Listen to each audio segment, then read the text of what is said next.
আসসালামু আলাইকুম, সবাইকে স্বাগত জানাচ্ছি নতুন আরও একটি ভিডিওতে।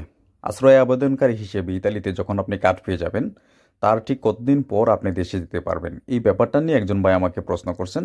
চিন্তা করলাম যে ব্যাপারটা আসলে গুরুত্বপূর্ণ, সবারই জানা উচিত। আহ, দেখেন, ইতালিতে কয়েকটা স্টেপে কার্ড দেওয়া হয়। প্রথমত 1 বছরের কার্ড দেওয়া হয়, 2 বছরের কার্ড দেওয়া হয়, 3 বছরের কার্ড দেওয়া হয়, 5 বছরের কার্ড দেওয়া হয়।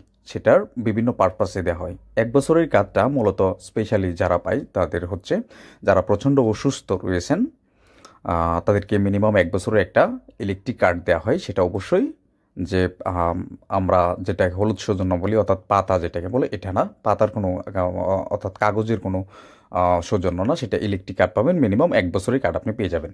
2 বছরের কার্ডটা আমরা সবাই জানি যে কারা পাই। 2 বছরের কার্ডটা যারা আমরা বাংলাদেশের বিভিন্ন ধরনের সমস্যার সম্মুখীন হই, বিভিন্ন ধরনের সমস্যা আমরা দেখাই, দরিদ্রতার সমস্যা, অর্থনৈতিক সমস্যা, নদী ভাঙন, সংখ্যালঘু, বা জমি নিয়ে বিরোধ, নানা ধরনের সমস্যা, অর্থাৎ 90% মানুষই আমরা 2 বছরের যে কার্ডটা সেটা আমরা পেয়ে থাকি। 3 বছরের কার্ডটা পায় কারা পায়? 3 বছরের কার্ডটা স্পেশালি যারা এখানে বিভিন্ন ভিসা নিয়ে আসছেন, স্টুডেন্ট ভিসা নিয়ে আসছেন, এই পারপাসে আসলে 3 বছরের কার্ডটা দেওয়া হয়। 5 বছরের কার্ডটা কারা পান? 5 বছরের কার্ডটা মূলত পান তারাই যারা পলিটিক্যাল আশ্রয়কারী হিসেবে এখানে আছেন, পলিটিক্যাল আশ্রয় আপনারা চেয়েছেন।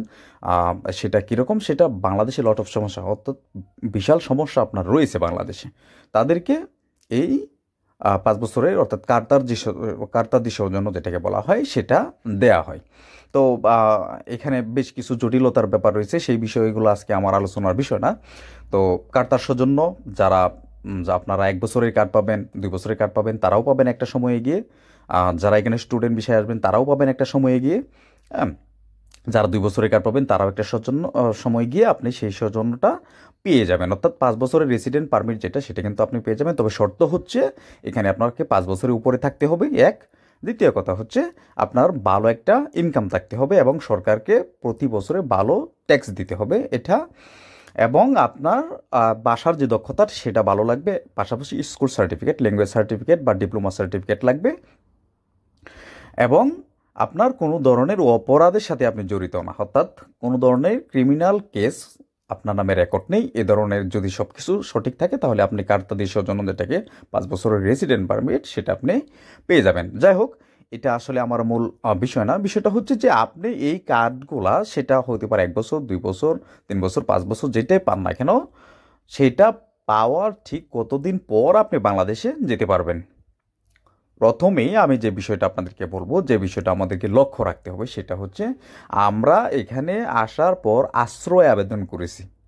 এটা আমাদের মাথায় রাখতে হবে যে আমরা এজ এ আশ্রয় আবেদনকারী হিসেবেই কিন্তু আমরা কার্ডটা পাবো।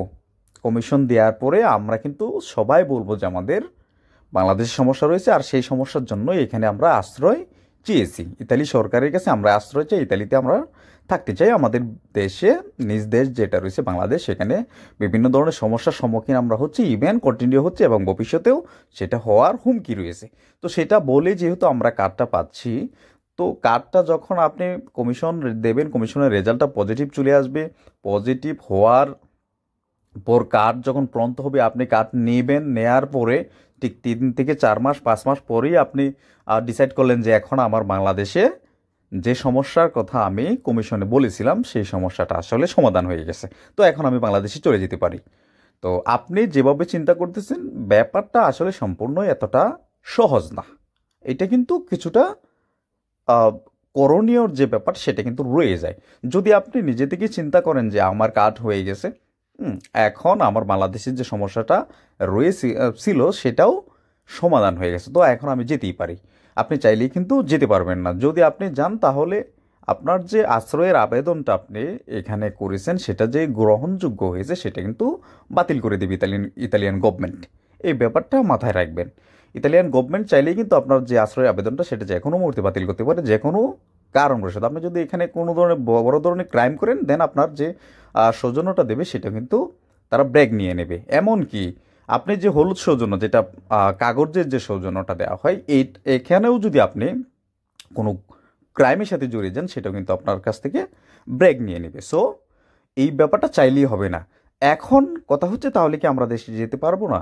হ্যাঁ, অবশ্যই যেতে পারবেন। দেশে যাওয়ার দুইটা ওয়ে কিন্তু অবশ্যই রয়েছে। সেটা কি? সেটা হচ্ছে আপনি 1 বছরের কার্ড পাইছেন, 2 বছরের কার্ড পাইছেন, 3 বছরের কার্ড পাইছেন, 5 বছরের কার্ড পাইছেন, ডাজেন্ট ম্যাটার।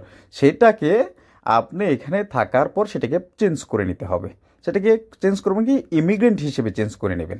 এখানে কাজের পারপাসে আপনি থাকবেন সেটাতে চেঞ্জ করে নেবেন। যদিও এই বিষয়টা গতকালকে নিউজ অনুযায়ী ইতালিয়ান গভর্নমেন্ট এই ব্যাপারটা আরও জটিল করে তুলছে, আরও জটিল প্রক্রিয়াতে নিয়ে গেছে। এখন চাইলেই আসলে আপনি সেটা পরিবর্তন করে বা ইমিগ্রেন্ট হিসেবে কাজের অনুমতি নিতে পারবেন খুব সহজে। ব্যাপারটা এরকম না। তবে হ্যাঁ, অবশ্যই যদি আপনার আইনজীবী দক্ষ হয়, আপনার কাজের যে কন্ট্রাক্টের যে ব্যাপারটা সেটা যদি পূর্ণাঙ্গ থাকে, তাহলে কিন্তু আপনি পরিবর্তন করে নিতে পারবেন খুবই সহজে। যাই হোক, এটা আমি বলতে চাচ্ছি না। আমার কথা হচ্ছে যে আপনি আপনার কার্ড পাওয়ার পর সেটাকে ইমিগ্রেন্ট হিসেবে পরিবর্তন করতে হবে, কাজের পারপাসে পরিবর্তন করতে হবে, অর্থাৎ নর্মাল করে নিতে হবে। হ্যাঁ, সাধারণ করে দেন আপনি কিন্তু আপনার দেশে যেতে পারবেন। এটা হচ্ছে একটা ওয়ে। এটা করতে গেলে কি হবে, আপনি ধরেন 3 বছরের ভিতরে আপনি কার্ড পাইছেন, সেটা যদি আপনি পরিবর্তন করতে চান তাহলে আরও 2 থেকে 3 বছর আপনার কিন্তু সময় লেগে যাবে, বা তারও বেশি সময় লাগতে পারে, তার কমও সময় লাগতে পারে। ওভারঅল দেখা গেছে যে আপনি 4 থেকে 5 বছর আপনি কিন্তু দেশে যেতে পারবেন না। এই বিষয়টা আপনারা মাথায় রাখবেন। তো ফার্স্ট অফ অল যেটা হচ্ছে, আপনার যে আশ্রয় আবেদনটা সেটা পরিবর্তন করে কাজে ইমিগ্রেন্ট হিসেবে পরিবর্তন করতে হবে। পরিবর্তন করে আপনি দেশে যেতে পারবেন। এক। আর দ্বিতীয় হচ্ছে, যদি আপনি কার্তাদি সৌজন্য, যেটাকে 5 বছরের রেসিডেন্ট পারমিট বলা হয়, সেটা যদি আপনি পান, তাহলে আপনি এখানে এতদিন ইতালিতে যে নিয়মটা ছিল, আপনি জানেন যে নাগরিকত্বর যে ব্যাপারটা, এটা নিয়ে বেশ কিছু আলোচনা হয়েছে, গণভোট হয়েছে ইতালিতে। এই ব্যাপারটা এখনও কোনো সমাধানে পৌঁছায়নি। সো এখানে 5 বছর থাকার পর আপনি যদি পাসপোর্ট নিতে পারেন, এই দেশের নাগরিকত্ব নিতে পারেন, দেন আপনার জন্য পুরো পৃথিবী উন্মুক্ত। আপনি চাইলে আপনার নিজের দেশে যেতে পারেন বা যে কোনো দেশে আপনি যেতে পারেন। তো এই হচ্ছে ব্যাপার। 2টা ওয়ে আছে। একটা হচ্ছে পরিবর্তন করে নেওয়া, আপনি যে আশ্রয় আবেদন করছেন সেখান থেকে আপনার যে পারমিটটা, আপনি রেসিডেন্ট পারমিটটা পেয়েছেন, সেখানে কিন্তু দেখবেন খুব সুন্দর করে লেখা রয়েছে যে টাইপ অফ পারমিট। এই টাইপ অফ পারমিটের সাথেই দেখবেন লেখা আছে আজিলো, অর্থাৎ আপনি একজন আজিলো আবেদনকারী হিসেবে এই পারমিটটা পেয়েছেন। আপনি আপনার দেশে সমস্যা রয়েছে সেটা দেখিয়ে এখানে আশ্রয় আবেদন পেয়েছেন। তো আপনি চাইলেই কিন্তু যে এটা পাওয়ার 2 থেকে 3 মাস বা 5 মাস আপনি এখানে পরিবর্তন না করে, কোনো কিছু না জানি, আপনি চাইলেই দেশে যেতে পারবেন না।